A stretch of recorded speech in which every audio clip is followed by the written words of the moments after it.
تمام تعریفیں اللہ کے لیے ہے جو بڑا مہربان نہایت رحم کرنے والا ہے۔ پیارے معزز دوستو، السلام علیکم۔ ہم بستری کے آداب۔ محترم ناظرین، اسلام میں ہم بستری یا مقاربت کے لیے نکاح شرط ہے۔ نکاح کے بعد میاں بیوی باہمی رضامندی سے جیسے چاہیں مقاربت یعنی فریضہ ہم بستری کو سر انجام دے سکتے ہیں، لیکن ایسے بھی کھلم کھلی چھوٹ نہیں دی کہ وہ ایسے طریقے اختیار کریں جو جانوروں سے مشابہت رکھتے ہوں اور جو شریعت میں ممنوع اور انسانیت کی حدوں کو پار کرنے والے ہوں۔ ایسی اجازت بالکل بھی نہیں ہے۔ مثال کے طور پر میاں بیوی کو چاہیے کہ ہم بستری کے دوران بالکل برہنہ نہ ہوا کریں، بلکہ چادر وغیرہ اوڑھ لیا کریں، کیونکہ رسول اللہ صلی اللہ علیہ وآلہ وسلم نے ارشاد فرمایا کہ وحشی جانوروں کی طرح ننگے نہ ہو، بغیر لباس کے ننگے ہو کر بیوی سے ہم بستری کرنے سے اس کا اثر اولاد پر پڑتا ہے، اولاد بے حیا پیدا ہونے کا خدشہ ہے۔ بیوی سے ہم بستری کرنے کی درست جگہ فرض ہے۔ میاں بیوی جو بھی طریقہ اختیار کرنا چاہے شریعت میں جائز ہے۔ شوہر اپنی بیوی سے ہر طریقے پر فائدہ اٹھا سکتے ہیں، آگے کی طرف سے بھی اور پیچھے کی طرف سے بھی، بس دخول صرف آگے کی طرف ہی ہونا چاہیے، یعنی جو آپ کا عضو تناسل جو دخول ہے وہ صرف عورت کی سامنے کی شرمگاہ میں ہونا چاہیے۔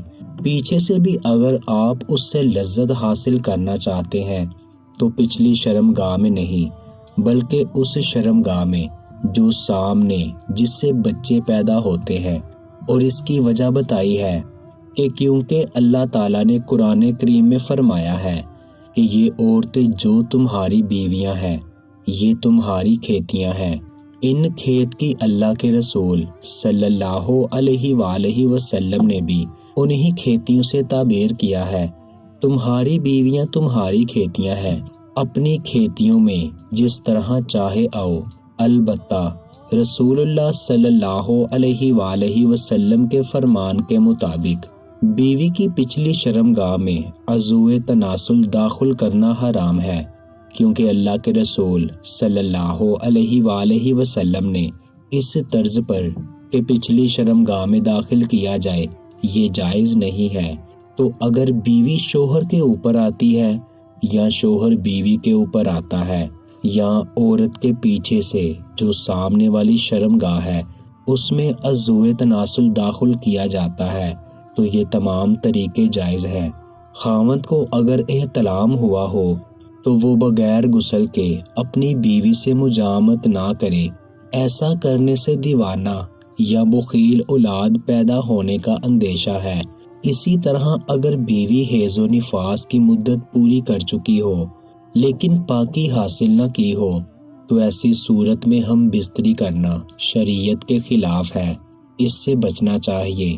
بیوی سے ہم بستری کے وقت زیادہ باتیں نہ کی جائے، کیونکہ گونگی اولاد پیدا ہونے کا اندیشہ ہے۔ بیوی سے ہم بستری کے دوران ہم بستری کا سب سے بڑا ادب یہ ہے کہ شوہر اپنی بیوی کی شرمگاہ کو نہ دیکھے، کیونکہ ایسا کرنے سے اندھی اولاد پیدا ہونے کا اندیشہ ہے۔ بیوی سے ہم بستری کسی ایسی جگہ پر کی جائے جہاں پر کسی غیر کی نظر نہ پڑے، کیونکہ رسول اللہ صلی اللہ علیہ وآلہ وسلم نے ارشاد فرمایا، جو شخص پردے میں چھپ کر بیوی سے ہم بستری نہیں کرتا اس کے پاس فرشتے علیحدہ ہو جاتے ہیں اور شرمسار ہوتے ہیں، البتہ شیطان قریب ہو جاتا ہے۔ بیوی سے ہم بستری کرنے سے پہلے بیوی سے چھیڑ چھاڑ مستحب ہے، اس لیے کہ اگر عورت کی خواہش پوری نہ ہو سکی تو اس صورت میں عورت کو رنج ہوتا ہے اور عورت اپنے خاوند سے نفرت کرنے لگتی ہے۔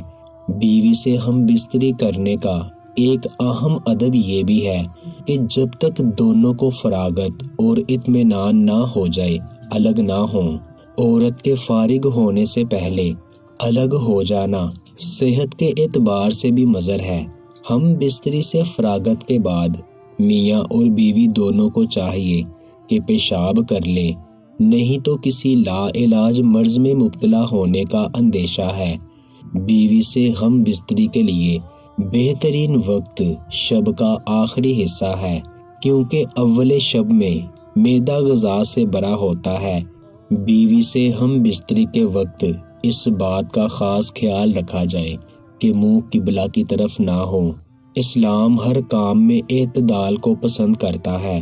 بہتر ہے کہ بیوی سے زیادہ ہم بستری نہ کی جائے کہ وہ عاجز آ جائے، اور نہ ہی بالکل چھوڑ دیا جائے کہ میاں بیوی کی جنسی خواہش ہی ختم ہو جائے اور اعضاء سکرنا شروع ہو جائیں۔ بیوی سے مجامعت اور قربت کے بعد اپنے عضو کو دھو لینا چاہیے، اس سے بدن تندرست رہتا ہے۔ لیکن یاد رہے کہ ہم بستری کے فوری بعد ٹھنڈے پانی سے نہ دھویا جائے، کیونکہ اس سے بخار ہونے کا اندیشہ ہے۔ بیوی سے ہم بستری سے فراغت کے بعد اپنے بدن کو نجاست سے دھو کر صاف کر لے اور وضو کر لے تو بہتر ہے کہ جماع کے بعد جلد از جلد غسل کر لیا جائے۔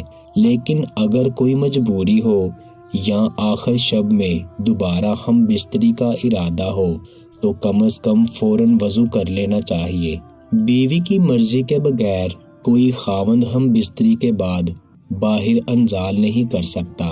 البتہ لونڈی پر پورا اختیار ہے۔ حیض و نفاس سے فراغت کے بعد بیوی سے مباشرت جائز ہے، البتہ حیض و نفاس کے ایام میں عورت سے صحبت کرنا حرام ہے، اور اگر کوئی کر بیٹھے تو خوب توبہ کرنا واجب ہے۔ کسی خاوند کو 4 ماہ سے زیادہ بیوی سے علیحدہ رہنے کا اختیار نہیں، کیونکہ ایسے کرنے سے عورت کے لیے اس سے زائد مدت شوہر کے بغیر اس کی برداشت سے باہر ہے۔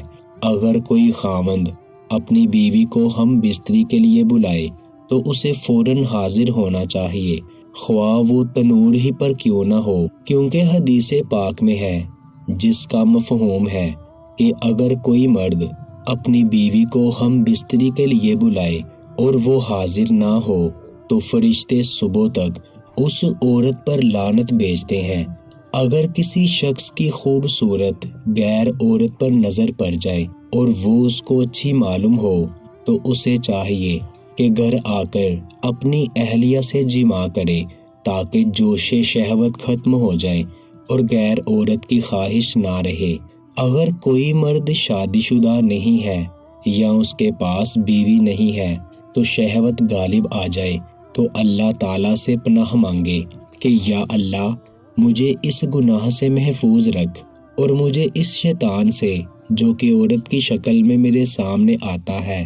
کسی مرد اور عورت کے لیے جائز نہیں کہ جو باتیں راز کی مرد اور عورت کے درمیان ہوئی ہوں اس کا اظہار غیروں سے کرے، کیونکہ رسول اللہ صلی اللہ علیہ وآلہ وسلم نے ارشاد فرمایا کہ ایسی باتیں کرنے والا یا کرنے والی کی مثال ایسی ہے جیسے ایک شیطان دوسرے شیطان سے راستے میں ملتا ہے اور اپنی حاجت پوری کر کے چلا جاتا ہے، حالانکہ آدمی اس کی طرف دیکھ رہے ہوتے ہیں۔